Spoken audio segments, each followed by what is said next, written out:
합니다. 감사드리며 예수님의 이름으로 기도드렸습니다. 아멘. 예, 저희 오늘 느헤미야기를 살펴보려고 합니다. 이 느헤미야라는 이제 사람 이름이죠. 이 이름의 의미는 여호와께서 위로하신다라는 의미를 가지고 있습니다. 그래서 하갈의 아들이고 유다의 통치자로서 엄숙한 언약에 서명을 한 사람 중에 하나였죠. 그래서 바벨론으로 사로잡혀 갔던 이 또 다른 왕실의 구성원들 중 살아남은 사람들은 이제 여호야킴 왕의 아들인 시드기야가 있었고요. 또 하나니와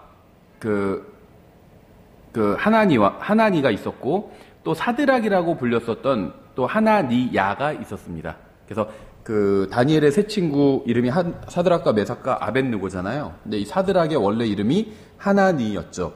예, 그래서 바벨론의 포로로 끌려간 사람들 중에 이제 왕실 가족들이 있었고, 그 중에서 또 살아남은 사람들이 있었습니다.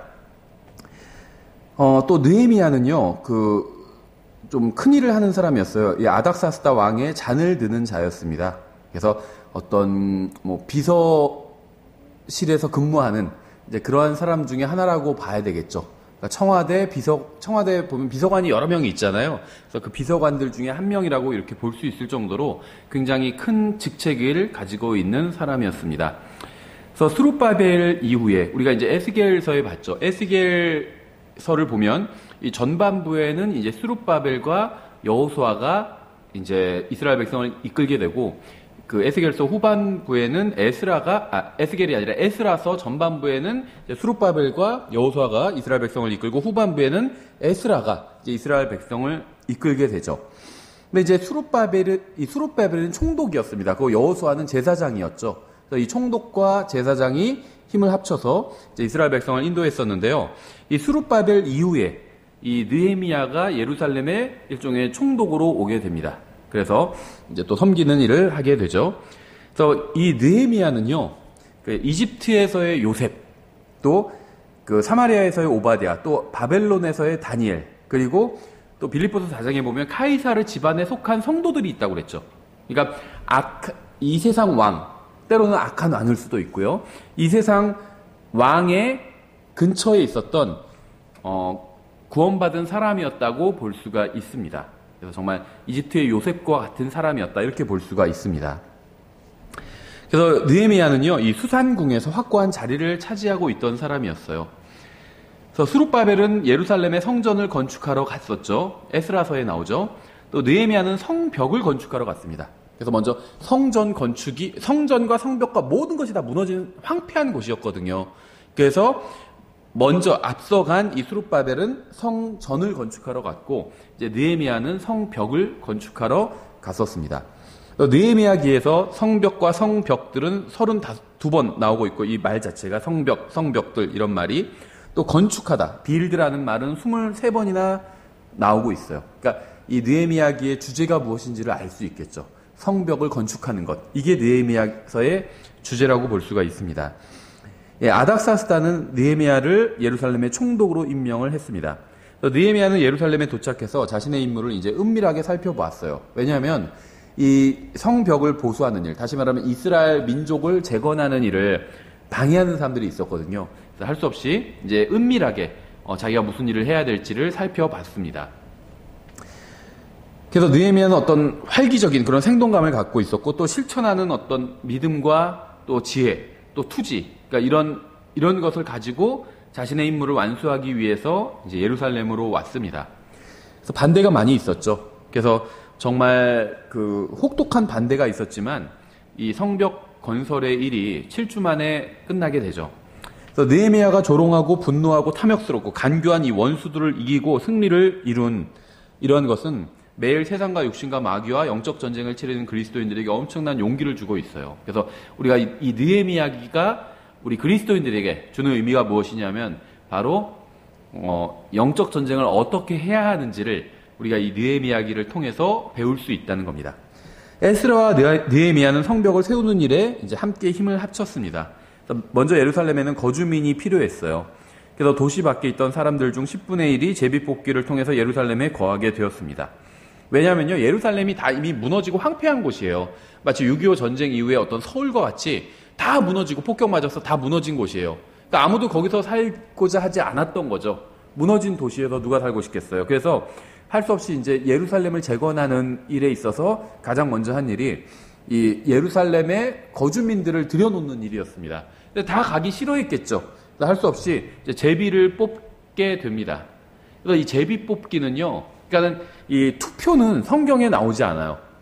저는 투표가 나쁘다는 건 아닙니다. 이게 민주주의의 꽃이죠, 투표가. 그래서 민주주의 국가에선 투표를 해야 돼요. 그렇죠. 이게 나쁜 건 아니에요. 다만 성경적인 제도는 아니라는 겁니다. 투표 자체가. 투표는 성경에 없어요. 그럼 이제 구약시대에 뭐가 있었냐면 제비 뽑기가 있었습니다. 그렇죠. 그래서 그러니까 마지막 사도를 뽑는 데 있어서는 이 사도는 물론 교회와도 관련이 있지만 이스라엘 민족과도 관련이 있거든요. 12사도는. 왜냐하면 나중에 12사도가 이스라엘 민족들을 심판하게 되잖아요. 그래서 이 사도는 교회와도 관련이 있고 이스라엘 민족과도 관련이 있어요.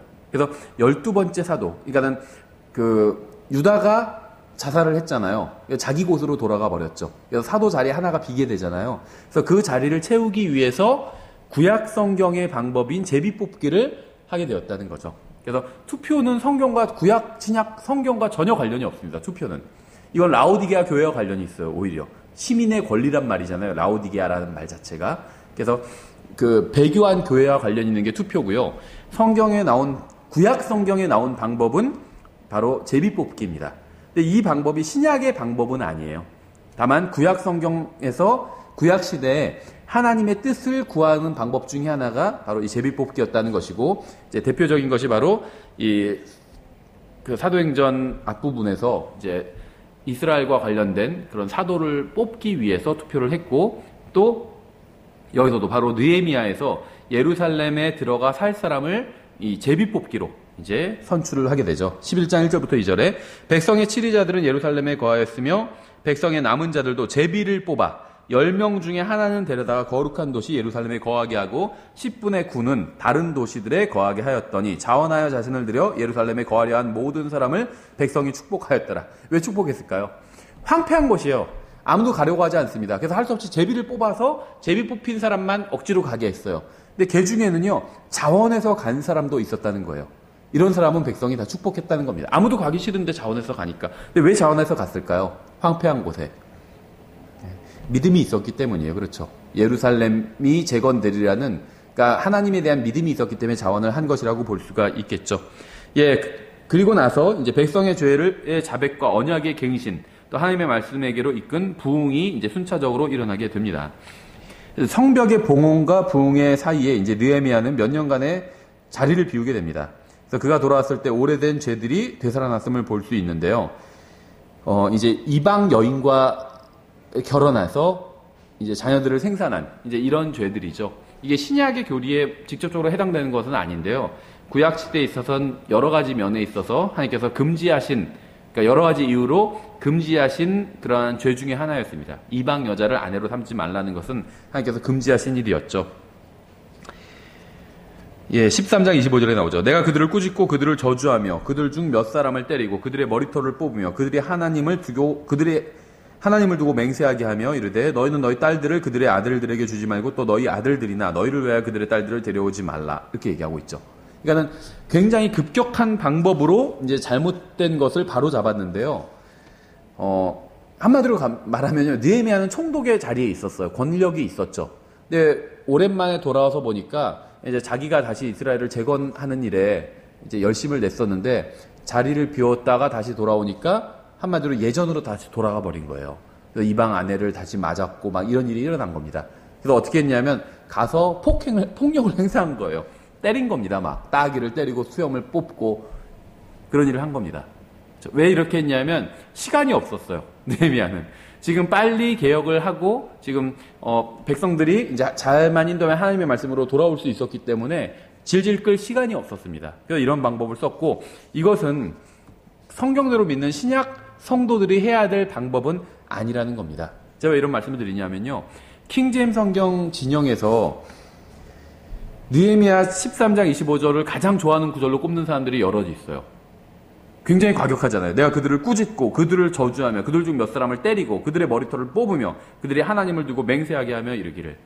그러니까는 성경대로 안 하는 사람은 이렇게 때려도 된다는 것, 근거 구절로 이 구절을 드는 사람들이 있어요. 하나님의 말씀대로 아는 사람은 막 가서 때려서라도 말씀대로 하게 해야 된다 하는데, 이거는 신약 성도들에게 적용할 수 있는 말씀이 아닙니다. 그렇죠. 그럼 신약 성도들은 어떻게 해야 되냐? 그 사람에게 하나님의 말씀으로 권면하고 경고하고 그 사람을 위해서 기도하고, 이게 신약의 방법이지, 가서 막 머리털을 뽑고 때리고 이런 건 신약의 방법이 아니라는 거죠. 그래서 킹잼 성경 믿는 사람들 중에서도요, 목사 중에서도 자기와 다르면 막 폭력을 행사하는 사람도 있어요. 그래서 그 근거 구절을 이걸 구절로 삼아요. 근거 구절로. 목사님이 다른 사람을 폭행하긴 했지만, 그래도 성경에 느헤미야 13장 25절에서도 하나님의 말씀대로 안 하면 폭행하라고 했지 않냐. 근데 여기서 언제 폭행하라고 했어요? 느헤미야가 그냥 이렇게 한번 한 거지. 그리고 이건 구약에서 있었던 일이고 신약엔 교리적으로 적용되지 않는다는 거죠. 엉터리로 잘못 적용하는 거죠, 그거는. 느헤미야는 왕궁에서의 호화롭고 안전한 삶을 떠나서 하나님의 백성과 함께 힘들고 위험한 삶을 선택했습니다. 모세가 생각나죠. 그러니까 이집트 왕궁에서 모세는 왕자 대우를 받으면서 편하게 살았습니다. 느헤미야도 마찬가지예요. 왕의 잔을 드는 자였습니다. 그렇죠. 그래서 굉장히 호화롭고 안락한 삶을 살고 있었어요. 근데 그것을 뒤로 하고 하나님의 백성과 광야 같은 다 무너진 예루살렘으로 돌아온 겁니다. 그걸 재건하기 위해서. 하나님의 백성과 함께 고난을 받는 것을 선택했죠. 진정한 개혁자라고 볼 수 있습니다. 리포머죠. 완전히 갈아엎어서 새롭게 만든 사람이에요. 하지만 당시에 그는 백성으로부터 진심 어린 감사를 받지는 못했죠. 그래서 느헤미야는 하나님의 선한 군사로서 고난을 견뎌냈습니다. 그래서 굉장히 영적인 면에 있어서는 우리에게, 그리스도인들에게 굉장히 도전을 주는 훌륭한 사람입니다. 느헤미야기는 406절과 1483개의 단어로 이루어져 있죠. 이 느헤미야기의 목적은 예루살렘의 성벽 건축을 상세히 기록하고 또 거주민들을 확정하기 위함이었습니다. 또 독려하기 위함이었겠죠. 또 이 책은 반대자들에게 어떻게 승리하는지를 보여주고 있어요. 그러니까 영적인 어떤 반대가 있을 때 주로 사람들이 반대하죠. 마귀가 사람들을 쓰니까, 하나님께서 어떤 사람을 쓰셔서 역사하시는 것처럼 마귀도 사람들을 써서 또 하나님의 일을 방해하거든요. 그래서 사람들이 방해를 할 때 그 사람들을 어떻게 다뤄야 하는지를 이 느헤미야기가 보여주고 있다는 겁니다. 느헤미야의 승리의 비결은 기도였어요. 느헤미야 이 책에는요, 느헤미야가 기도하는 모습이 굉장히 많이 나와요. 1장 4절, 2장 4절, 4장 4절, 5장 19절, 6장 9절, 14장, 또 14절, 13장 14절, 22절, 29절, 31절. 거의 한 장에 한 번씩 나와요. 기도하는 장면이. 그러니까 큰 일을 하기 위해서 느헤미야는 이제 많이 기도했다는 거죠. 1장 4절에도 기도하는 모습이 나와요. 내가 이 말씀을 듣고 앉아서, 그러니까 예루살렘이 완전히 황폐하게 됐다는 보고를 받은 거예요, 느헤미야가. 내가 이 말씀을 듣고 앉아서 울고 며칠 동안 애곡하며 하늘의 하나님 앞에 금식하고 기도하여. 그래서 느헤미야는 기도하는 사람이었죠. 느헤미야기는 그 세 부분으로 나눌 수가 있습니다. 1장부터 7장은 이제 건설 사역을 이제 준비하고 또 실행하는 장면이고요. 8장부터 10장은 이제 성별, 하나님께로 돌아와서 거룩히 분리하는 것을, 그런 사역을 준비하고 실행하는 장면이고요. 11장부터 13장은 이제 강화라고 했는데요. 그러니까 성별된 것을 더 굳건하게 하는 일이라고 보시면 됩니다. 이런 사역을 또 하는 장면이라고 보시면 됩니다. 1장부터 간단히 보면요. 1장은 느헤미야의 기도입니다. 포로지에서 이제 고향의 실상을 듣고, 이제 완전히 고향이 다 참담한 상태다, 이런 걸 듣고 이제 기도를 즉시 했습니다. 하나니가 예루살렘의 상황을 보고하자 이제 느헤미야는 그 상황을 듣고 근심에 빠졌어요. 완전히 그냥 황폐화됐다는 이야기를 듣고 근심에 빠졌죠. 그래서 여러 날 동안 울고 애곡하고 금식하고 기도했습니다. 그의 기도는 마음에서 우러나오는 자백이었어요. 그래서 에스라처럼 그는 백성의 죄를 자신의 죄로 간주하고 회개하며 기도했습니다. 의로운 사람은 이렇게 기도하죠. 불의한 사람은 자기가 죄를 지어놓고 자기는 죄가 없다고 해요. 의로운 사람은요, 죄를 짓지 않고도 자기 백성, 자기 동료, 자기 가족, 자기 옆에 사람이 죄 지은 것을 자기가 죄 지은 것으로 간주하고 하나님 앞에 자백을 합니다. 에스라의 기도와 굉장히 유사해요. 느헤미야는 죄를 진 적이 없어요. 이런 죄를. 그렇죠. 죄인으로 태어났지만 의로운 사람이었습니다. 백성이 진 죄를 자기가 백성에서 이제 그 지도자의 위치에 있던 사람이기 때문에 자기가 진 죄로 이렇게 자백하고 있어요. 6절이죠. 이제 주께서는 귀를 기울이시며 눈을 여시사 주의 종의 기도를 들으시옵소서. 내가 이제 주의 종 이스라엘 자손을 위하여 주 앞에서 밤낮으로 기도하며 이스라엘 자손의 죄들을 자백하오니 우리가 주께 그 죄들을 지었나이다. 나와 내 아버지 집이 죄를 지었나이다. 변명이 없죠. 핑계가 없어요. 상황이 그래서 무슨 죄를 지었다는지 우리는 잘 아잖아요. 느헤미야는 그게 없습니다. 정말 제대로 된 회개를 하고 있죠. 11절 오 주여 간청하건대 이제 귀를 기울이사 주의 종의 기도와 주의 이름을 두려워하기 원하는 주의 종들의 기도에 귀를 기울이시고 원하건대 이 날 주의 종을 형통하게 하사 이 사람의 눈앞에서 주의 종에게 긍휼을 베푸시옵소서 하였나니 나는 왕의 잔을 드는 자였느니라. 여기서 말한 이 사람이 누굴까요? 이 사람의 눈앞에서 왕이에요. 왕. 그렇죠. 왕은 굉장히 높은 사람입니다. 느헤미야는 왕에게 굉장히 정중하게 이야기를 했어요. 근데 하나님 앞에서는요, 왕이 높은 사람이 아니에요. 그래서 하나님 앞에서는 그냥 이 사람에 불과해요. 이 사람이라고 느헤미야는 왕을 부르고 있어요. 이건 잘못된 게 아닙니다. 그렇죠. 이것과 같아요. 소대장보다 중대장이 더 높잖아요. 그러면 중대장이 와서 병사한테 야 소대장 어디 있어? 이렇게 물어보면 아 소대장님은 막사에 가셨습니다. 이렇게 얘기하면 안 돼요. 소대장은 막사에 갔습니다. 이렇게 얘기해야 됩니다. 중대장보다 더 나보다 높아도 중대장보다 더 낮은 사람은 소대장을 얘기할 때는 중대장한테 낮춰서 얘기하는 거예요. 왕이 나보다 높죠. 왕한테는 내가 공손하게 대해야 됩니다. 근데 하나님 앞에서 왕을 이야기할 때는요. 이 사람의 눈앞에서 이렇게 얘기한 게 잘못된 얘기가 아니라는 겁니다. 하나님이 가장 높으신 분이기 때문에. 그렇죠? 그래서요. 지금 이 예루살렘에 이거 아주 좋은 지금 기도의 본을 보여주고 있는데요. 문제가 생겼어요. 그렇죠? 예루살렘이 황폐하게 되었습니다. 민족이 완전히 싸그리 망했고 민족의 고향은 완전히 황폐해졌어요. 문제가 생겼죠. 그럼 이 문제를 해결할 수 있는 존재가 누구일까요? 두 존재예요. 하나님과 왕이에요. 그렇죠? 그래서 느헤미야는 하나님과 왕에게 다 요청을 합니다. 그런데 누구에게 먼저 요청을 할까요? 하나님께 먼저 요청해요. 하나님께서 열쇠를 쥐고 계신 분이기 때문에 하나님께 먼저 요청을 합니다.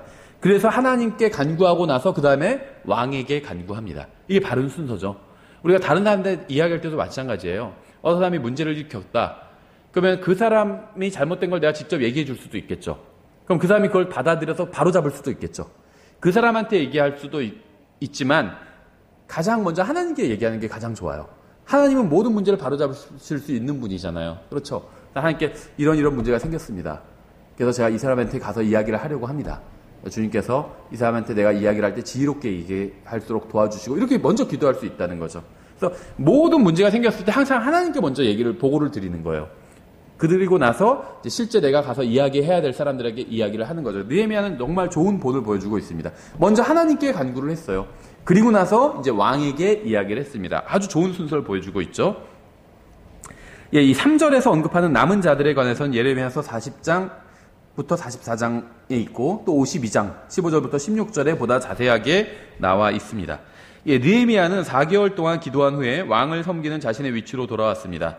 그의 무겁고 상한 마음은 표정에 드러났고 왕은 무엇이 문제인지 물어봤습니다. 그러니까 비서관이 막 근심에 있어서 얼굴이 막 죽상을 하고 있으니까 물어본 거죠, 왕이. 느헤미야는 자신이 슬픔에 빠진 이유를 왕에게 고했어요. 그렇죠? 느헤미야가 용기를 낼 수 있었던 비결이 2장 4절부터 5절에 나와 있어요. 이에 왕이 내게 이르되 그러면 내가 무엇을 원하느냐 하기에 내가 하늘의 하나님께 기도하고 왕에게 아뢰되 2장 4절이죠. 그래서 이걸 이제 느헤미야의 기도라고 그래요. 아주 짧은 시간에 기도한 거예요. 생각해 보세요.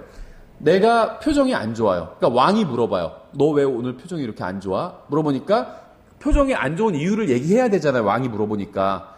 그러니까 왕이 질문을 하고 내가 대답하는 사이 며칠간이 있었던 게 아니거든요. 그 순간이에요. 왕이 나한테 질문을 해요. 그럼 거기서 즉시 대답해야 되잖아요. 나의 상관이 물어보니까. 그 사이에 기도한 겁니다. 그러니까 이걸 보통 느헤미야의 기도라고 그래요.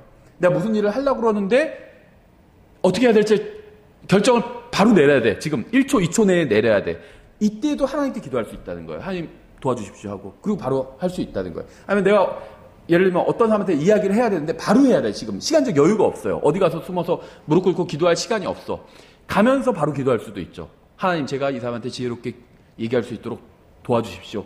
하고 바로 가가지고 딱 얘기할 수도 있겠죠. 이 느헤미야의 기도가 그런 기도였어요. 왕이 물어보자마자 바로 1초, 2초 그 순간에 하나님께 기도했습니다.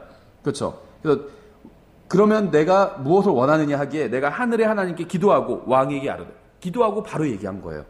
왕께서 만일 기뻐하시고 왕의 종이 왕의 눈앞에서 호의를 입었사오면 아주 정중하게 얘기하죠. 왕궁이 이렇게 얘기해야 돼요. 하나님 앞에서는 그냥 이 사람이라고 얘기했었죠. 왕께서 나를 유다로 내 조상들의 돌무덤이 있는 도시로 보내사 내가 그 도시를 건축하게 하옵소서 했는데 느헤미야가 어떻게 해서 이렇게 담대하게 말할 수 있었을까요? 한마디로요. 자기 민족이 이게 위험한 발언이 될 수도 있거든요. 잘못하면 반역으로 보일 수도 있어요. 굉장히 담대한 얘기를 한 겁니다.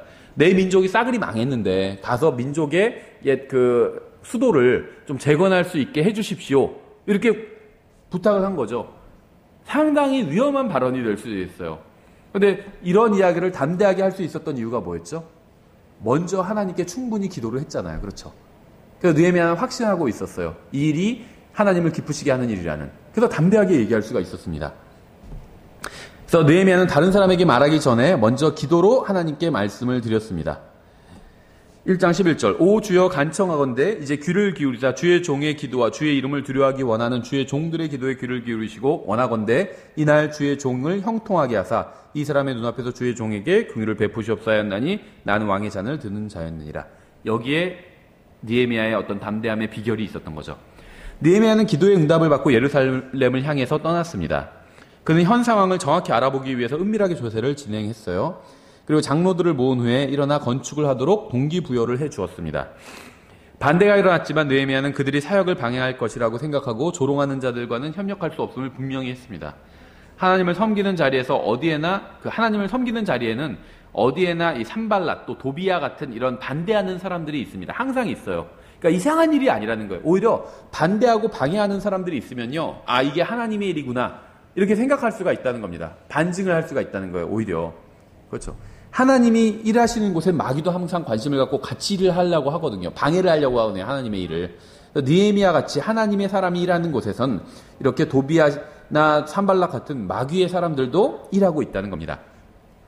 그들은 느헤미야가 유대인들의 번영을 추구한다는 이유로 느헤미야를 향해서 쓴뿌리를 가지고 있었죠. 2장 15절부터 16절은 느헤미야와 에스라와 느헤미야가 동시대의 인물임을 보여주는 또 다른 증거라고 볼 수가 있습니다. 만일 에스라가 예루살렘으로 이미 와 있었다면 느헤미야와 협력할 다른 사람들이 있었겠죠. 그런데 이 상황에서는 아직 먼저 와 있었던 사람이 없었습니다. 느헤미야의 사역을 방해하는 일은 6가지 형태로 드러났어요. 첫 번째는요, 근심입니다. 근심. 2장 10절 호른 사람 산발락과 암몬 족속인 종 도비야가 그 소식을 듣고 이스라엘 자손의 번영을 추구하는 사람이 온 것으로 인해 심히 근심하더라. 하나님의 일을 하려고 하면요, 막 걱정하고 이런 사람이 있어요. 야, 이거 어떻게 하냐? 이거 자금은 어디서 다 되냐? 이런 걸로 은근히 걱정하는 척하면서 일을 방해하는 사람들이 있습니다. 그래서 하나님의 일을 방해하는 첫 번째가 근심이에요. 근심. 걱정부터예요. 와, 그 일을 할 수 있을까? 과연 우리 같은 조그만 교회에서 그런 일을 할 수 있을까? 근심한다는 거죠. 그 다음엔 조롱이에요. 2장 19절. 그러나 호른 사람 산발락과 암몬 족속인 종 도비야와 아라비아 사람 게셈이 그 말을 듣고는 우리를 조롱하여 비웃고 업신여기며 이르되 너희가 행하는 이 일이 도대체 무엇이냐? 너희가 왕을 배반하고자 하느냐? 하기에 이미 도시가요 다 무너졌거든요. 그런데 지금 무너진 도시에서 성벽을 짓고 있어요. 그러니까는 원수들이 와서 조롱하는 거예요. 다 무너져 있는데 거기 막 성벽 공사하려고 하니까 비웃고 있는 거죠. 조롱이에요. 하나님의 일을 하려고 하니까 야, 무슨 너희 같은 조그만 교회에서 뭐 그런 일을 다 해. 조롱한다는 겁니다. 전도지 나눠주니까 야, 무슨 뭐 그 전도지 나눠준다 해서 그거 누가 믿겠어, 예수님을. 조롱하는 거예요. 그렇죠. 근데 전도지 받고 믿는 사람이 있어요. 성경 생각해 보세요. 성경을 줬는데 성경을 받은 사람이 예수님을 믿고 사역자가 되고 무사역을 하고 그런 일이 있을까? 있을 수 있잖아요. 저는 그렇게 해서 구원받았거든요. 누군가가 저에게 성경을 줬어요, 그냥. 근데 그 성경을 받고 읽고 사역자가 됐잖아요. 그렇죠. 그래서 조롱에 대해서 걱정할 필요가 없다는 겁니다. 세상은 조롱해요, 하나님의 일을. 그 다음에 이제 진노와 분개입니다. 4장 1절부터 3절. 그러나 산발랏이 우리가 성벽을 건축한다는 것을 듣고는 노하고 크게 분개하며 유대인들을 조롱하고 자기 형제들과 사마리아 군대 앞에서 말하여 이르되 이 미약한 유대인들이 무슨 일을 하는가? 그들이 스스로를 견고하게 하려는가? 희생물을 드리려는가? 하루의 일을 끝내려는가? 불탄 쓰레기 더미에서 돌들을 꺼내어 되살리려는가? 하였더라. 이제 암몬 족속 도비야가 그의 곁에 섰다가 이르되 여우가 올라가서 그들이 건축하는 그것 즉 그들의 돌 성벽을 무너뜨리리라 하였더라. 한마디로 다 무너진 데서 지금 성벽 공사하고 있으니까 허접해 보인 거죠. 야, 이거는 그냥 여우가 위에 올라가도 더 무너지겠다 하고 조롱하고 있고 또 괜히 자기들이 이것을 보고 막 진노하고 분개하고 있죠. 네 번째 방해는요, 싸움입니다. 4장 7절부터 8절. 그러나 산발락과 도비아와 아라비아 사람들과 암몬 족속과 아스돗 사람들이 예루살렘 성벽이 세워지고 그 무너진 곳이 메워지기 시작한다는 것을 듣고는 그때 심히 분노하여 그들이 다 함께 음모를 꾸미고 가서 예루살렘과 싸우고 그 일을 방해하기로 하였더라. 막 조롱하고 분개하고 별걸 다 했는데도 꿈쩍하지 않고 느헤미야가 계속 백성을 독려했거든요. 성벽을 건축하게 했어요. 그러니까 이제는 싸움을 걸기 시작한 겁니다. 실제적으로. 그 다음에 다섯 번째는 교활함이에요. 6장 1절부터 2절. 이제 산발락과 도비아와 아라비아 사람 게셈과 우리의 원수들 중 남은 자들이 내가 이미 성벽을 건축하여 그 안에 무너진 곳을 남기지 아니하였다는 것을 들었는데 그때까지도 내가 아직 성문에 문짝을 달지 못하였느니라. 이제 성벽 공사는 어느 정도 됐어요. 근데 아직 문짝은 못 달았어요. 산발락과 게셈이 내게 사람을 보내어 이르되 오라 우리가 오노 평야의 마을들 중 어느 하나에서 함께 만나자 하였으나 그들은 내게 해를 끼치려고 생각하였더라. 무슨 말인지 아시겠죠? 싸움을 걸고 별 방해를 다 했는데 통하지 않았어요. 그러니까는 우리 그러면 어디서 만나서 평화롭게 이야기로 풀어가자 해놓고 실제로 나오면 죽이려고 했던 거죠. 여섯 번째 방법은 타협이었습니다. 6장 5절부터 7절. 그때 산발랏이 자기 종의 손에 봉하지 않은 편지를 들려 같은 식으로 다섯 번째로 자기 종을 내게 보내며 그 편지에 쓰기를 이교도들 가운데 그 일이 알려졌고 가스무도 너와 유대인들이 반역할 것을 생각한다고 말하나니 그런 까닭에 내가 성벽을 건축하여 이 말들대로 그들의 왕이 되려 하는도다. 또 내가 대언자들을 임명하여 예루살렘에서 너에 관해 선포하여 이르기를 유다의 왕이 있다 하게 하였으니 이제 이 말들대로 그 일이 왕에게 알려지리라. 그런즉 이제 오라 우리가 함께 의논하자 하였더라. 네가 지금 하는 것으로 인해서 왕이 의논하고 계신다. 그러니까 우리가 한번 이야기를 해서 한번 뭔가 맞춰보자. 이렇게 타협안을 또 제시하고 있다는 겁니다. 다 방해하기 위해서 하는 거죠. 3장은 대문에 초점을 맞추고 있어요. 또 대문에 초점을 맞추면서 성벽을 묘사하고 있는데요. 이 대문들의 이름을 보면 이 대문들이 다 상징하는 것이 있는 것을 쉽게 알 수 있습니다. 첫 번째 문은 양문이 나오죠. 1절에. 그때 대제사장 엘리야십이 자기 형제들인 제사장들과 함께 일어나서 그들이 양문을 건축하고 그것을 거룩히 구별하여 그것에 문짝을 달며 메아 망대와 하나넬 망대에 이르기까지 그것을 거룩히 구별하였고 이것은 십자가 위에서 그리스도께서 하신 희생을 보여줘요. 양문, 이게 쉽이거든요. 동물 양. 이 문이 가장 먼저 언급되고 나서 다른 문이 언급되기 시작합니다. 이 십자가 없이 구원받지 않고는 절대 어떤 하나님과의 관계를 맺을 수가 없죠. 그래서 이 문에는 자물쇠와 빗장이 없어요. 반대로 다른 문에는 보면 자물쇠가 있고 다 빗장이 있습니다. 이 양문에는 첫 번째 문에는 자물쇠와 빗장이 없습니다. 이 구원의 문은 항상 열려 있기 때문이에요. 또 이 문은 유일하게 거룩히 구별된 문이에요. 다른 문들은요 자물쇠와 빗장이 있고 그렇게 구별되었다는 말이 없어요. 근데 이 양문만 거룩히 구별되었고 자물쇠와 빗장이 없습니다. 이건 예수 그리스도를 상징하는 문이라는 걸 쉽게 알 수 있죠. 두 번째 문은 물고기 문이에요. 그러나 물고기 문은 하스나의 아들들이 건축하였고 그들이 또한 그것에 들보를 얹고 그것에 문짝과 자물쇠와 빗장을 달았으며 자물쇠와 빗장이 있죠 문들이. 그래서 이것은 복음 전도를 생각나게 합니다. 마가복음 1장 17절 예수님께서 그들에게 이르시되 너희는 나를 따라오라 내가 너희를 사람들을 낚는 어부가 되게 하리라 하시니 이렇게 말씀하고 있죠. 세 번째 문은 옛문입니다. 옛문 6절에 있죠. 또한 옛문은 바세야 아들 여호야다와 부소드야의 아들 무슬람이 보수하여 그들이 그것에 들보를 얹고 그것에 문짝과 자물쇠와 빗장을 달았으며 이 문은 세상이 새로운 것들을 쳐다보는 동안 하나님의 말씀의 진리에 관해 말하는 것과 관련이 있어요. 왜냐하면요, 이 옛것 이것을 성경에선 굉장히 중요한 것으로 강조하고 있습니다. 그래서 예를 들면요, 옛 길이 나오죠. 옛 길, 옛 행로. 하나님께서는 옛 행로로 걸으라고 말씀하셨죠. 예레미야서 6장 16절. 주가 이같이 말하노라 너희는 길들 가운데 서서 보며 옛 행로들 그 선한 길이 어디 있는지 물어보고 그 길로 걸으라. 그리하면 너희가 너희 혼을 위한 안식을 얻으리라. 그러나 그들은 말하기를 우리가 그 길로 걷지 아니하리라 하였으며 예레미야 18장 15절 내 백성이 나를 잊었으므로 그들이 헛된 것에 분향하였으며 그것들이 그들로 하여금 옛 행로들을 떠나 그들의 길들에서 걸려 넘어지게 하고 행로들 곧 닦지 아니한 길로 다니게 하였으며 하나님께서는 옛 행로 old path거든요. 옛 길로 걸으라고 말씀하고 있어요. 그래서 우리는요 새로운 방법을 찾으면 안 돼요. 교회가 부흥하기 위해서 어떻게 기가 막힌 어떤 프로그램을 막 고안해내고 새로운 걸 하려고 하면 안 됩니다. 옛날 방식 그대로 해야 돼요. 교회가 부흥하는 데는 다른 방법이 없어요. 하나님의 말씀으로 돌아가서 그 말씀대로 살면 부흥합니다. 다른 방법이 없어요. 무슨 어떤 프로그램을 하고 어떤 유명한 사람들 데려와서 막 간증을 시키고 무슨 집회를 열고, 그게 부흥의 비결이 아니라는 겁니다. 새로운 게 아니라는 거예요. 부흥의 비결은 옛 길로 걸어가야 돼요. 하나님의 말씀으로 돌아가야 됩니다. 그렇죠? 예. 네 번째 문은 골짜기 문이에요. 13절. 골짜기 문은 한운과 산호와 거주민들이 보수하되 그들이 그 문을 건축하며 그것에 문짝과 자물쇠와 빗장을 달고 또 거름문까지 성벽 1000규빗을 보수하니라. 이 문은 주님 앞에서 겸손하게 하는 그런 것과 관련이 있는 것으로 보입니다. 이 골짜기라는 것 자체가. 다섯 번째 문은 거름문인데요. 이게 사실은 영어로는 덩이에요. 덩. 그러니까 똥이죠. 똥문이에요. 똥문. 14절. 그러나 거름문은 베탁게렘의 일부를 치리하는 자 레갑의 아들 말기야가 보수하되 그가 그 문을 건축하고 그것에 문짝과 자물쇠와 빗장을 달았더라. 이게 어떤 문이냐면요. 이 문을 통해서 쓰레기가 나가는 문이에요. 그래서 이 문은 깨끗함에 관해서 말하고 있는 것이라고 볼 수가 있어요. 우리나라도 이 과거에 한양이 있고 문들이 있잖아요. 그럼 이제 시체가 나가는 문, 쓰레기가 나가는 문, 이런 문들이 있었거든요. 마찬가지로 여기서 예루살렘이 큰 성이기 때문에 이제 쓰레기가 나가는 문이 있었던 겁니다. 이것은 이제 성결을 상징해요. 더러운 것을 내어 버리라는 거거든요. 고린도서 7장 1절. 그러므로 극진히 사랑하는 자들아 우리가 이 약속들을 가졌은즉 하나님을 두려워하는 가운데 거룩함을 완전히 이루어 육과 영의 모든 더러움에서 우리 자신을 깨끗하게 하자. 이렇게 말씀하고 있죠.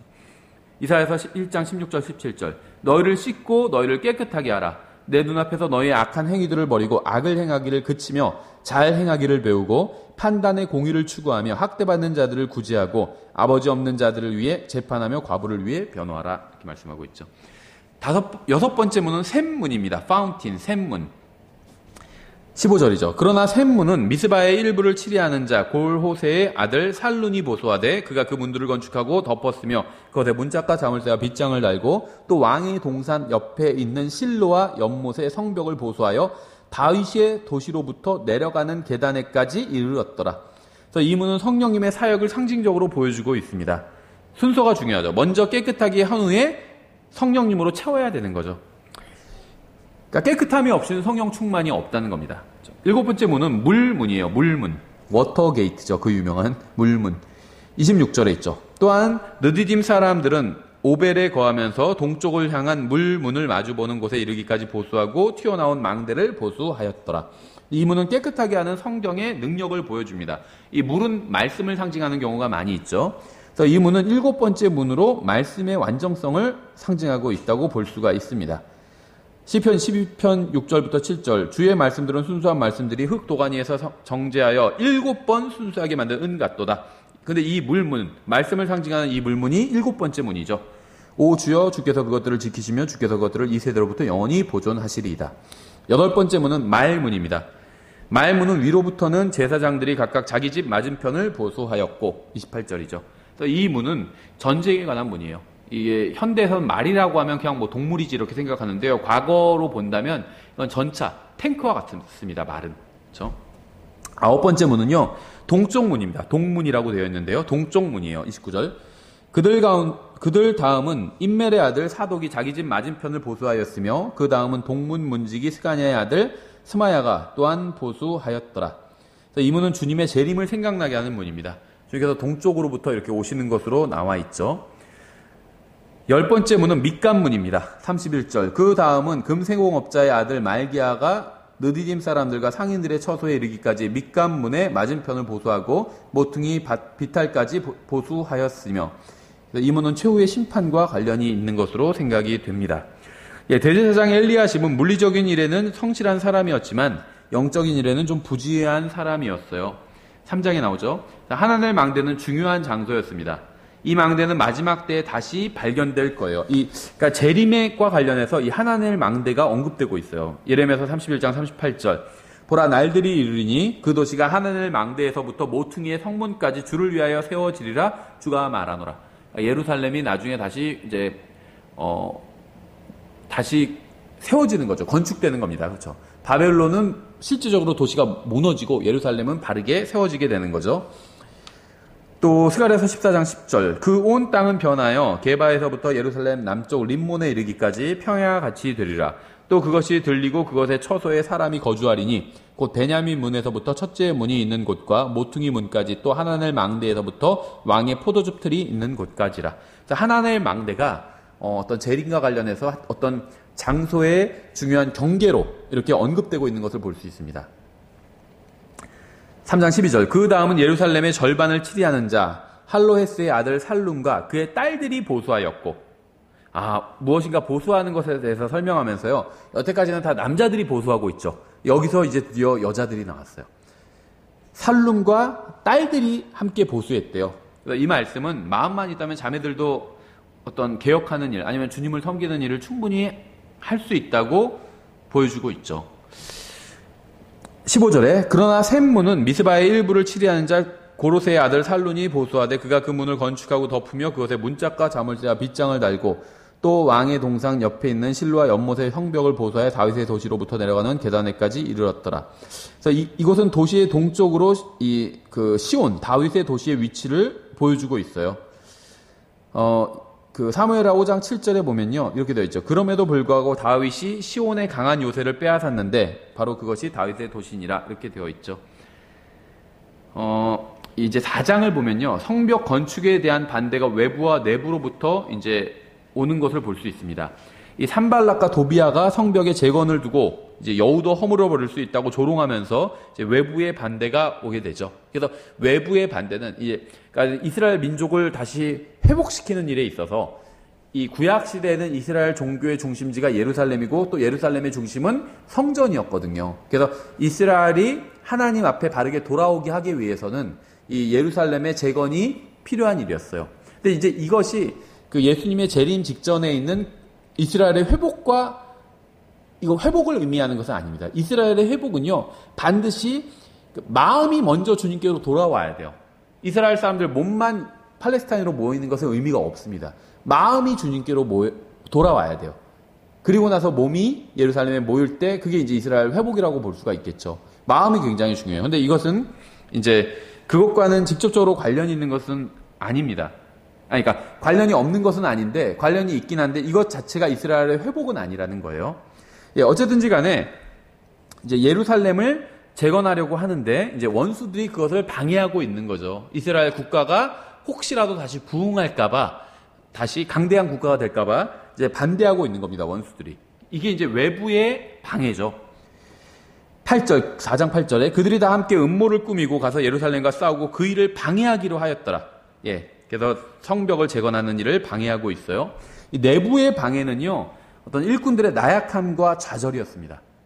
다 무너져 있어요. 근데 거기서 재건해야 되는데 원수들이 와서 막 방해하고 조롱하고 있죠. 이런 상황에서 정말 재건하는 걸 할 수 있을까? 어떤 좌절, 또 나약함. 우리가 지금 식민지 지배를 받고 있는 민족인데 우리가 무슨 힘이 있을까? 어떤 나약함.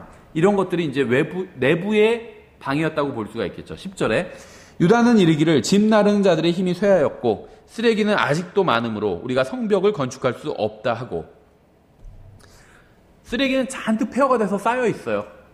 그런데 집 나르는 자들은 힘이 다 없어요. 힘이 너무 힘들어서 힘이 다 빠져버렸어요.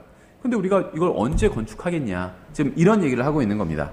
근데 이걸 우리가 영적으로 적용해 본다면요, 이 성벽이 올라가는 것을 보면 흥미로운 일이죠. 막 교회가 점점 강성해지고 이런 걸 보는 거는 흥미로운 일이에요. 그렇죠? 교회에 막 사람들이 더해지고 교회가 막 사람들도 많아지고 막 사람들의 믿음이 성장하고 사람들이 구원받고 이런 걸 보는 거는 즐거운 일이에요. 그런데 쓰레기를 치우는 일은 이거는 좀 하기 싫은 일이에요. 그렇죠? 쓰레기는 아직도 많으므로 10절에 우리가 성벽을 건축할 수 없다. 누군가는 쓰레기를 치워야 됩니다. 그렇죠? 오늘날 교회도 인간들이 만든 교리와 현대 번역본들이 담고 있는 어떤 모더니즘, 자유주의, 세상적으로 되는 것, 에큐메니칼, 교회 통합, 이런 것으로 인해서 위협을 받고 있습니다. 이런 게 쓰레기예요. 교회 내로 쓰레기가 들어온다는 겁니다. 그래서 교회 내에서도요, 쓰레기를 치우지 않으면 일꾼들에게 해가 될 수 있다는 겁니다. 일꾼들이 손을 놔버리게 될 수도 있다는 거예요. 이런 자유주의나 종교 통합이나 이런 쓰레기 같은 사상이 교회 내로 들어오면, 인본주의나 이런 것들이 들어오면요, 일꾼들이 손을 놔버릴 수 있다는 거예요. 그래서 이러한 반대에 대항해서 느헤미야는 유대인들을 위해서 집회를 열게 됩니다. 그들 중 절반에게는 삽을 주고 또 절반에게는 창과 방패와 활을 주었습니다. 모든 사람들이 또 검을 가지고 있었어요. 그는 필요시 경보를 울리기 위해서 보초에게 파수꾼에게 나팔을 주었습니다.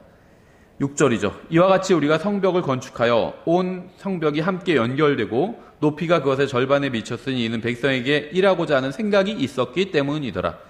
주님을 위해서 일하고자 하는 생각이 없다면 아무것도 할 수가 없겠죠.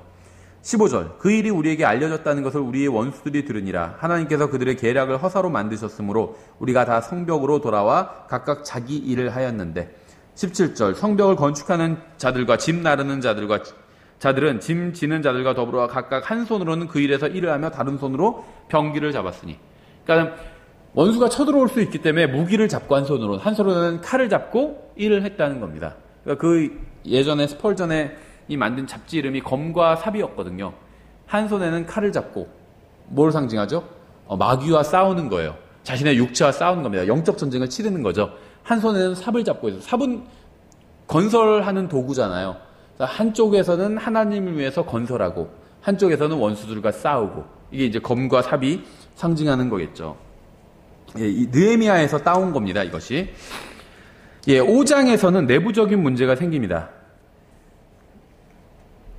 고린도전서 5장 7절에서도 누룩에 대해서 말씀하고 있죠. 그러므로 너희는 누룩 없는 자들인즉 새 덩이가 되기 위하여 묵은 누룩을 제거하라. 우리의 유월절 어린 양 곧 그리스도께서 우리를 위하여 희생물이 되셨느니라.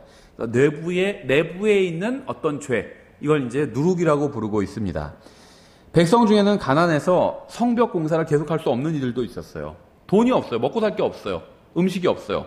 그러니까 나가서 지금 먹고 살 일을 해야 되지 성벽 공사를 할 돈이 하나도 없다는 겁니다. 돈이 있어야 가서 성벽 공사를 할 거 아니에요. 자기도 먹고 살아야 되니까.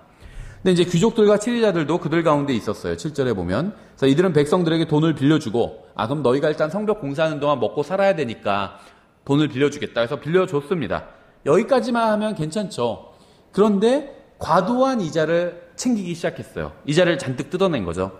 그래서 느헤미야는 총독의 위치에 있었지만 가난한 자들과 함께함으로 자기 부인의 좋은 본을 보여주었습니다. 그래서 느헤미야의 책망으로 인해서 귀족들은 부끄러워하게 됩니다. 그래서 평범한 사람들은 안도하고 기뻐했고 새로운 열정을 가지고 사역을 이어갔습니다. 과도한 이자를 받은 이 귀족들을 책망했죠. 느헤미야가. 예, 산발락과 도비아는 게셈과 함께 새로운 계략을 세웠습니다. 새로운 계략은 이전의 계략보다 훨씬 더 간교하고 교활했어요. 이 사람들은 느헤미야에게 통합하자는 대화를 시도했습니다. 6장 2절이죠. 산발락과 게셈이 내게 사람을 보내어 이르기를 오라 우리가 오노 평화의 마을들 중 어느 하나에서 함께 만나자 했으나 그들은 내게 해를 끼치려고 생각하였더라. 여기서 만나서 대화하자고 해놓고는 사실은 죽이려고 했던 거죠.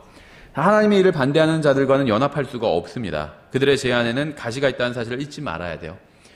교회를 하는데 구원받지 않은 사람이 같이 연합해가지고 무슨 돈을 꿔준다든지, 그럼 처음엔 잘 될 것 같은데, 교회를 하고 돈이 필요하잖아요. 근데 구원받지 않은 사람이 와가지고 자기가 돈을 꿔준다고 그래요. 뭘 하겠다고 그러고. 그런 제안을 함부로 받아들였다가는, 나중에 그게 올무로, 부메랑으로 되돌아올 수 있다는 거죠. 거절해야 된다는 겁니다. 느헤미야는 거절했어요. 다. 그들의 계략은 느헤미야를 그의 사역과 백성으로부터 멀어지게 하려는 것이었습니다. 세상은 그리스도인을 여러 가지 것들에 얽매여서 꼼짝 못하게 하려고 해요. 이게 이제 영적으로는 어떻게 다가오냐면요. 우리가 해야 될 일들이 많잖아요. 근데 우리에게 쓸데없는 것을 자꾸 제시합니다. 저는 그 중에 하나가 어떤 분들 이런 얘기 싫어하는 분들 있을지 모르겠지만 정치라고 생각해요. 정치적인 이슈에 자꾸 휘말리게 해요. 그리스도인을. 그리스도인은요. 이 세상 정치와 별로 관련이 없는 사람이에요. 우리는 하늘나라의 정치와 관련이 있어요. 그렇죠. 우리가 기다리는 진정한 지도자는 흰 말을 타고 오실 겁니다. 우리는 그분을 기다리고 있어요. 그분이 와야 이 세상의 진정한 평화와 진정한 어떤 번영이 이루어질 수 있다는 거죠. 그분 없이는 진정한 평화가 임할 수가 없습니다. 그렇죠. 그러니까 이 세상에서의 어떤 것들에 우리가 휘말릴 필요가 없다는 거예요. 그렇죠. 근데 자꾸 그리스도인들에게 그런 것들에 휘말리게 하는 사람들이 있는데요. 그거는 마귀에게 속고 있는 겁니다. 세상은 그리스도인을 여러 가지 것들에 얽매여서 꼼짝 못하게 하려고 해요. 마귀는 자신의 종들을 통해서 우리가 사회적이 되어서 종교 통합 운동에 발을 들여놓게 하고 또 불경건한 사람들과 함께 멍해를 메고, 그렇죠. 예수님 믿지도 않은 사람인데 정치적인 입장이 같다고 해서 함께 막 연합하게 만들고, 교회가 그런 걸 할 필요는 없다는 겁니다. 자기가 정당 행위를 하는 건 괜찮아요. 교회 밖에 나가서 하면 되죠. 교회를 연결시킬 필요는 없다는 거예요. 저희는 교회는요, 이 세상 정치 단체와 함께 연합해서 무엇인가를 하지 않을 겁니다. 그건 우리가 상관없는 문제예요. 그러니까 교회에 다니는 사람이 세상에서 어떤 정당 활동은 할 수 있어요. 그건 자기 자유죠. 근데 교회가 교회의 이름으로 이 세상 정당과 함께 막 손을 잡고 무슨 일을 하지는 않을 겁니다. 뭐 보수든 진보든 교회의 이름으로 하지는 않을 거예요. 어떤 정당과 우리 교회가 막 자매 결연을 한다든지 정치적 입장 가진 사람 와서 여기서 막 연설을 한다든지 그런 일은 없을 거라는 거예요. 그건 교회의 사명과 전혀 관련이 없는 일입니다. 그렇죠. 그건 마귀의 속임수예요. 주님께서는요, 우리가 불경건한 자들과 함께 일할 수 없다고 분명히 말씀하셨어요. 구원받지 않은 사람과 교회가 같이 무슨 일을 할 게 없다는 겁니다. 그렇죠. 우리가 아무리 정치적 입장이 같다 할지라도 구원받지 않은 사람과 우리가 함께 손을 잡고 무슨 일을 하지는 않을 거예요. 고린도후서 6장 17절에 나와 있죠. 주가 말하노라. 그러므로 너희는 그들 가운데서 나와 분리하고, 구원받지 않은 사람들과 분리해야 돼요. 영적으로. 부정한 것을 만지지 말라. 그래야만 내가 너희를 받아들여. 이렇게 말씀하고 있죠. 많은 그리스도인들이 성경 공부와 기도 모임에 등한히 하기 때문에 하나님의 뜻을 이해하지 못하고 있고 잘못된 일을 하고 있습니다. 많은 그리스도인들이 성도들과 함께 기도하지 않고 마귀와 함께 웃고 있어요. 많은 그리스도인들이 교회에 와서 세상을 대적하는 말씀을 듣지 않고 집에서 편안하게 세상을 즐기는 것을 선택하고 있습니다. 그래서 오늘날 교회가 참담한 영적 상태를 하고 있는 것은 절대 우연이 아니에요. 하나님의 말씀을 등한히 하기 때문에 영적 상태가 비참한 겁니다. 우리도 미혹에 대해서 느헤미야와 같은 태도를 가지고 있어야 돼요. 3절에 나오죠. 내가 그들에게 사자들을 보내어 이르기를 내가 지금 큰 일을 하는 중이므로 내려가지 못하겠노라. 어째여 내가 그 일을 버려두고 너희에게로 내려가서 그 일이 중단되게 하겠느냐 하며, 우리는 큰 일을 하고 있어요. 하나님의 말씀을 전하는 일을 하고 있습니다. 우리는 이 일을 해야 돼요. 하나님의 말씀을 전하고 복음을 전하고 예수님을 높이는 일을 해야 됩니다. 다른 일은 다 작은 일이에요.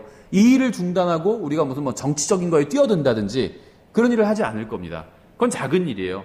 누가 그런 유혹을 하면 우리가 이렇게 대답해야 돼요. 내가 지금 큰 일을 하고 있는 중이므로 내려가지 못하겠노라.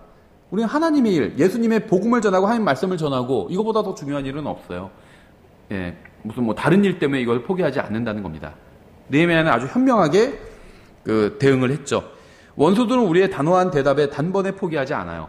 6장에서 원수들은 4번에 걸쳐서 유혹하지만 하나님의 백성도 진리를 양보하지 않았죠. 느헤미야는 원수들의 제안을 4번에 걸쳐서 거절했습니다. 그러자 협박을 위한 공개 서한이 원수들에게서 왔죠. 그들은 느헤미야가 왕에게 충성하지 않는다고 했고 반역자라고 불렀습니다. 마귀는 항상 이런 식으로 일하죠. 마귀는 거짓말쟁이입니다. 느헤미야는 다음과 같이 답했죠. 8절. 그때 내가 그에게 사람을 보내어 이르기를 내가 말하는 것 같은 그런 일들은 내가 행하지 아니하였으며 내가 내 마음에서 그것들을 꾸며내느니라 하였으니. 너무나도 성경적인 태도예요.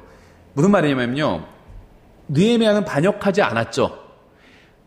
이스라엘 백성이 포로로 끌려가서 이민족의 지배를 받는 건 하나님의 뜻이라고 생각했습니다. 하나님께서 심판하신 거라고 생각했어요. 그렇죠. 다만 이스라엘 백성을 다시 모아서 하나님께 경배드리게 하는 일을 부흥시키려고 했던 거죠. 이스라엘 지금 느헤미야가 막 데모하고 해가지고 무슨 독립운동을 했던 것이 아니었다는 거예요.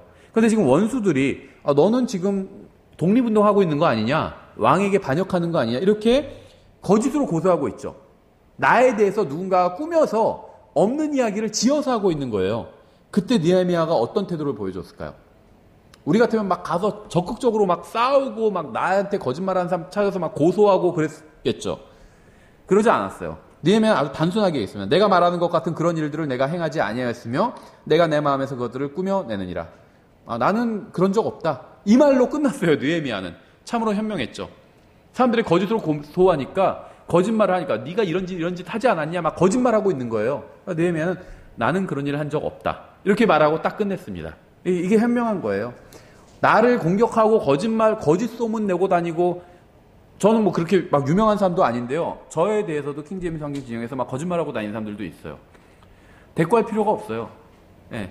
나는 그런 일을 하지 않았다 말하면 그것도 끝입니다. 그리고 나에게 하나님께서 시키신 일을 하면 돼요. 그러니까 마귀가 하는 건 뭐냐면요, 나에 대해서 거짓말을 하게 만들어요. 그럼 나의 신경이 다 거기에 쏠리게 되죠. 막 가서 막 해명하고 막 거기에 적극적으로 내가 그 일을 하게 돼요. 해명하는 일을. 그러면 내가 하는 하나님의 일이 중단되는 거잖아요. 그게 바로 마귀가 원하는 거거든요. 관심 끊는 거예요. 예. 나에 대해서 막 사람들이 거짓말하고 다닌다 할지라도 나중에 다 정리될 거예요. 그리스도의 심판석에서. 또 큰 인왕자 심판석에서 모든 진실이 밝혀질 것이고 정리될 겁니다. 내가 막 나를 변호할 필요가 없어요. 나의 변호자가 하늘에 계시잖아요. 그냥 나는 예면 예, 아니오면 아니오로 대답하면 됩니다. 뭐 그렇게 해서 심지어는 내가 어디 가서 무슨 어떤 목사님 테이블 훔쳤다 막 그런 얘기를 하고 다니는 사람도 있어요. 저는 그냥 누가 물으면 아니다 이렇게만 얘기합니다. 그것도 충분해요. 예, 그리스도의 심판석에서 밝혀질 거예요. 그렇죠? 그걸 막 대응해서 막 거기에 대해서 막 글을 쓰고 막 이럴 필요가 없다는 겁니다. 나에게 하나님께서 맡겨주신 일이 있어요. 난 그걸 하면 되는 겁니다. 느헤미야는 지금 너무 좋은 본을 보여주고 있죠. 자기를 변호하느라 시간을 낭비하지 않고 있어요. 예면 예, 아니오면 아니라 이렇게 얘기하고 넘어가잖아요. 그렇죠? 원수들의 세 번째 시도는요. 느헤미야가 성전에 숨게 하고 그곳에 이제 자객을 보내서 암살하려는 것이었습니다. 그래서 이러한 간교한 책량에 대해서 느헤미야는 훌륭한 답장을 했죠. 무슨 말이냐면 원수들은 야 지금 너를 대적하는 사람들이 많으니까 네가 성전에 숨어 있어 이렇게 얘기를 한 거예요. 그럼 반대로 성전에 숨어 있으면 자객을 보내서 죽이려고 이렇게 계략을 세웠던 거죠. 11절 내가 이르기를 나 같은 자가 도망하리오. 나 같은 자로서 성전에 들어가 자기 생명을 구하고자 하는 자가 누구이리오. 나는 들어가지 아니하리라 했느니라. 정말 이 느헤미야의 인격과 믿음은 본받을 만하죠. 원수들이 꾀를 낸 거죠. 야 사람들이 널 죽이려고 하니까 성전에 들어가서 숨어 있으면 안전할 거야 해놓고 자객을 보내서 죽이려고 했는데 느헤미야는요 도망하지 않겠다. 사람들이 날 죽이려고 하면 내가 죽겠다. 난 아무것도 아니야. 나 같은 사람이 뭘 도망하냐. 죽이면 죽는 거지. 이런 담대한 자세를 내보내고 있다는 거죠. 어떤 목사님도 그런 분이 있더라고요. 그 목사님에 대해서 막 그 목사님의 어떤 반대하는 원수들이 막 욕하고 다녀요. 그 목사님이 형편없는 사람이고 쓰레기 같은 사람이고. 그러니까 또 그 얘기를 그 목사님한테 가서 일러요. 아, 누구누구가 목사님 쓰레기 같은 사람이라고 하던데요. 그러니까 그 목사님이 아주 훌륭한 반응을 보이시더라고요. 저는요, 그 사람들이 말하는 것보다 훨씬 더 형편없는 사람이에요. 그래서 상관없어요. 그렇게 얘기하더라고요. 네, 사도 바울도 자기가 죄인 중에 우두머리라고 했는데, 우리가 누가 저에 대해서 쓰레기다, 그 목사는 이상한 사람이다, 욕한다고 해서 전혀 문제가 되지 않는다는 거죠. 네, 맞아요. 누가 욕한다면 맞습니다. 형편없는 사람이에요. 네, 사도 바울이 죄인 중에 우두머리라면 저 같은 사람은 아무것도 아니겠죠. 네, 정말 좋은 반응을 보여줘요. 나 같은 자가 도망하리오. 나 같은 자로서 성전에 들어가 자기 생명을 구하는 자가 누구냐. 나는 아무것도 아니란 말입니다. 누가 죽이려고 하면 날 죽여봐야 아무 일도 아니라는 거예요. 난 하찮은 사람이기 때문에. 이런 반응이에요. 정말 너무나도 훌륭한 반응이었죠. 그래서 느헤미야의 담대한 믿음으로 인해서 6장은 완전히 승리로 끝을 맺습니다. 하나님의 도움으로 하나님을 위해서 성벽은 완성이 되었죠. 이처럼 성벽이 52일 만에 엘룰월 25일에 완성되며 우리의 모든 원수들이 그것을 듣고 또 우리 주변의 모든 이교도들이 이 일들을 보고는 자기들의 눈으로 보고 보는 것으로 인해 크게 낙담하였으니 이는 우리 하나님께서 이 일을 이루신 것을 그들이 깨달았기 때문이더라. 7장에서 도시의 재건을 볼 수 있습니다. 문들을 위한 준비가 완료되었고 마지막 성벽도 완성되었고 이제 문지기들과 노래하는 자들과 레위인들의 체계도 바로 잡혔습니다. 유대인들은 원수들에 의해서 둘러싸여 있었죠.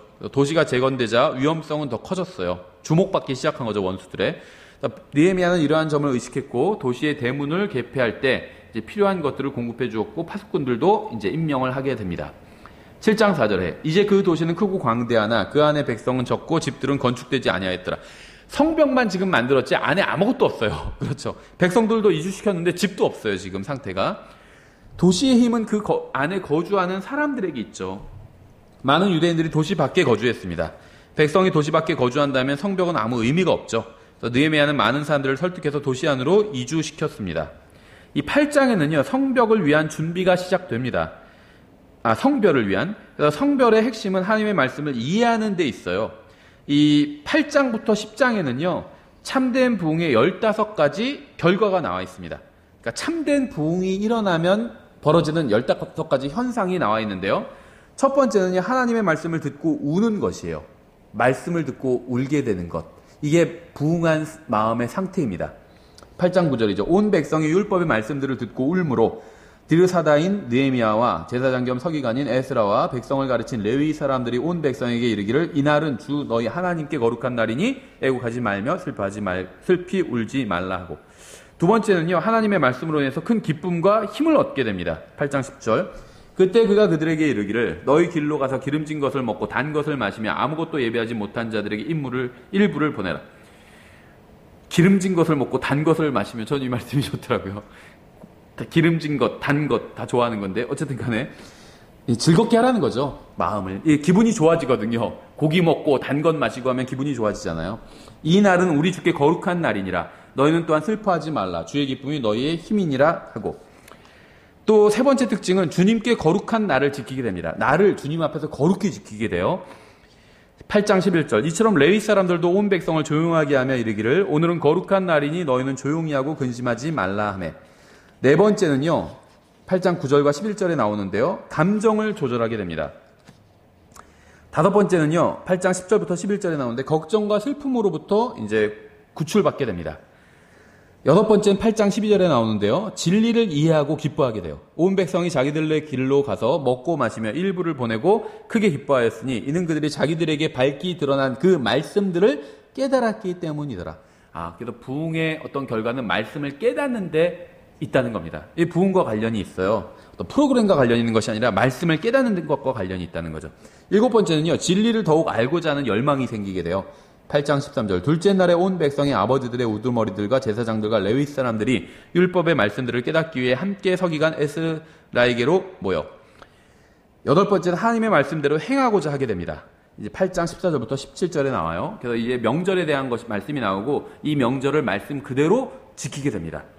아홉 번째는요. 날마다 진리를 찾게 됩니다. 8장 18절에 나와요. 또한 그는 첫째 날부터 마지막 날까지 날마다 하나님의 율법책에서 낭독하고 그들은 이래 동안 명절을 지키며 여덟째 날에 관례대로 엄숙한 집회를 열었더라. 열 번째는요. 기도와 금식을 하게 됩니다. 9장 1절. 이제 이달 24일에 이스라엘 자손이 모여 금식하며 굵은 베옷을 입고 흙을 뒤집어 쓰며. 11번째는 악으로부터 성별하게 돼요. 9장 2절. 이스라엘의 씨가 모든 타국인으로부터 자신을 분리하고 일어서서 자기 죄들과 자기 조상들의 불법들을 자백하니라. 12번째는 자백을 하게 됩니다. 9장 3절. 또 그들이 낮에 4분의 1 동안 자기 자리에 서서 주 자기들의 하나님의 율법책에서 낭독하고 또 다른 4분의 1 동안에는 자백하며 주 자기들의 하나님께 경배하니라.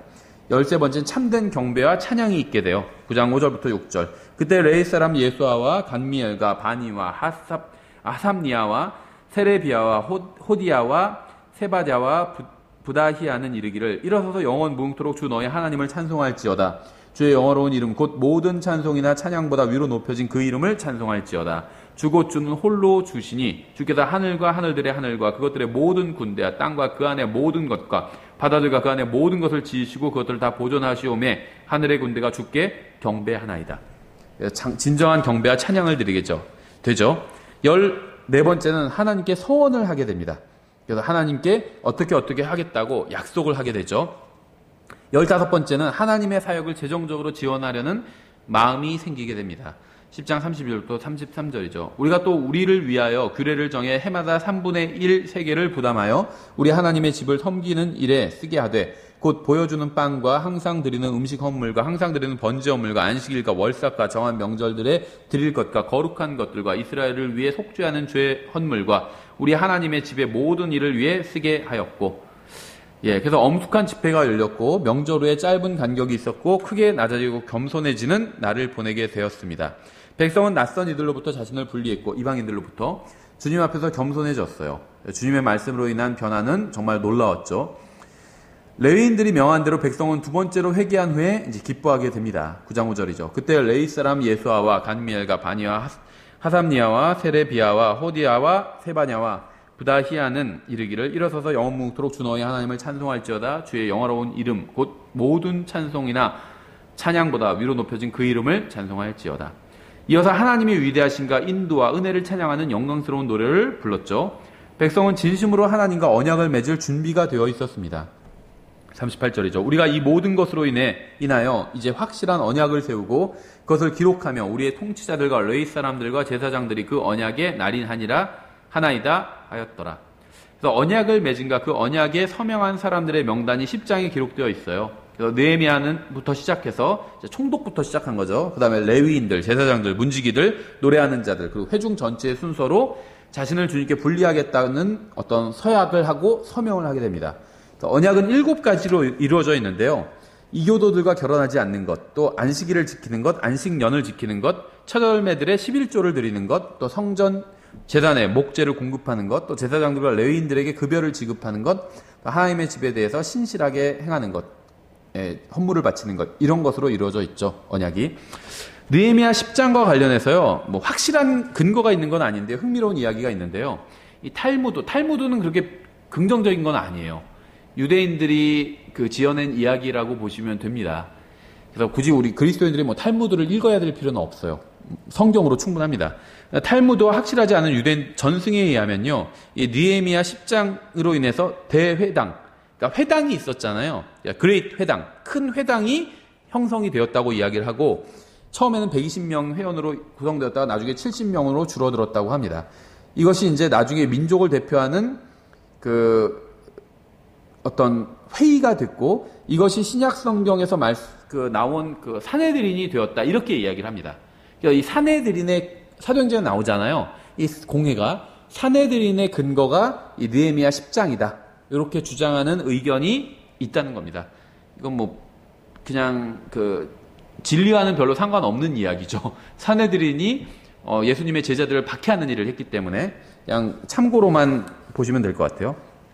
12장 30절에 제사장들과 레위 사람들이 자신을 정결하게 하고 또 백성과 성문들과 성벽을 정결하게 하니라. 먼저 자기를 정결하게 하고 그 다음엔 백성과 성문과 성벽을 정결하게 했죠. 이게 바른 순서죠.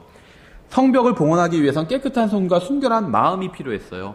먼저 노래하는 자들이 하나님을 찬양했습니다. 후에 율법을 낭독하고 하나님의 백성과 섞인 무리를 분리했습니다. 개혁자들은 끊임없이 백성이 하나님 앞에서 자신들의 위치를 상기하도록, 기억하도록 했죠. 마지막 장 13장에서 느헤미야는 왕을 아련하고 다시 예루살렘으로 돌아와서 권리를 남용한 자들을 찾아내게 됩니다. 제사장 엘리야십이 성벽 건설을 방해하는 일을 많이 한 이 도비아에게, 원수죠, 유대인들의 원수인 도비아에게 성전에서 방을 내어주었어요. 그래서 느헤미야는 도비아의 모든 소유물을 방 밖으로 끄집어내었고, 방은 그 목적에 맞게 다시 회복이 되었죠. 또 안식일이 범해졌고 이 범죄는 즉시 중단이 되었습니다. 또 느헤미야가 가장 열심을 내서 바로잡은 죄는 백성이 이방인 아내에게로 돌아간 것이었어요. 13장 25절부터 26절에 나오죠. 내가 그들을 꾸짖고 그들을 저주하며 그들 중 몇 사람을 때리고 그들의 머리털을 뽑으며 그들이 하나님을 두고 맹세하게 하여 이르되 너희는 너희 딸들을 그들의 아들들에게 주지 말고 또 너희 아들들이나 너희를 위하여 그들의 딸들을 데려오지 말라. 전에 이스라엘 왕 솔로몬이 이 일들로 죄를 짓지 아니하였느냐. 그러나 많은 민족들 가운데서 그와 비길 왕이 없었고 그는 자기 하나님께 사랑을 받았느니라. 하나님께서 그를 왕으로 삼아 온 이스라엘을 다스리게 하셨으나 그럼에도 불구하고 심지어 그도 이국 풍습의 여인들이 죄를 짓게 하였느니라. 아무리 신실한 사람이라 할지라도 이교도들과 결혼하면 결국 죄를 짓게 된다, 이런 얘기를 하고 있는 거죠. 그래서 이교도를 아내로 삼은 죄에 느헤미야가 격분한 데에는 3가지 이유가 있었죠. 이 죄로 인해서 솔로몬은 큰 대가를 치렀고, 두 번째는 하나님께서 명백하게 이 죄를 금지하셨고, 세 번째는 이 죄로 인해서 태어난 아이들로 인해서 민족의 유산은 오염될 수가 있었죠. 24절, 그들의 자녀들이 앗손 말은 절발쯤 하나 유대인들의 말은 하지 못하며 다만 각 백성의 말을 하므로. 유대인들의 자식으로 태어났는데 엄마가 이방인이다 보니까 아빠랑 같이 있지 않잖아요. 애들은 아빠는 일하러 나가죠. 애들은 엄마랑 같이 있어요. 그러니까 아빠가 유대인인데 유대 말을 하나도 못한 겁니다. 유대인 히브리어를 하나도 못한 거예요. 이교도 말만 한 겁니다. 말엔 문화가 있잖아요. 애들도 결국 이교도가 되는 것이죠. 그럼 유대인을 통해서 메시아가 오겠다는 이 약속은 끊어지게 되는 겁니다. 그러니까 이게 마귀의 역사라는 거예요. 마귀가 이 당시에 유대인들을 이교도와 결혼하게 한 것이 이유가 있었다는 겁니다. 메시아가 오지 못하게 하기 위해서 이러한 일을 벌인 것이라고 볼 수가 있겠죠. 여기서 유대인들은 결코 다른 민족과 문화를 혼합해서는 안 되는 사람들이었죠. 여기서 느헤미야는 이 애가가 있고, 슬픈 노래죠. 애가가 있고 또 계시도 있고 또 기도도 들어 있습니다. 그래서 이런 것으로 느헤미야가 끝나게 됩니다. 다음 시간에 계속해서 저희가 에스라를 공부하도록 하겠습니다. 저희가 잠깐 쉬었다 기도 제목 나누겠습니다.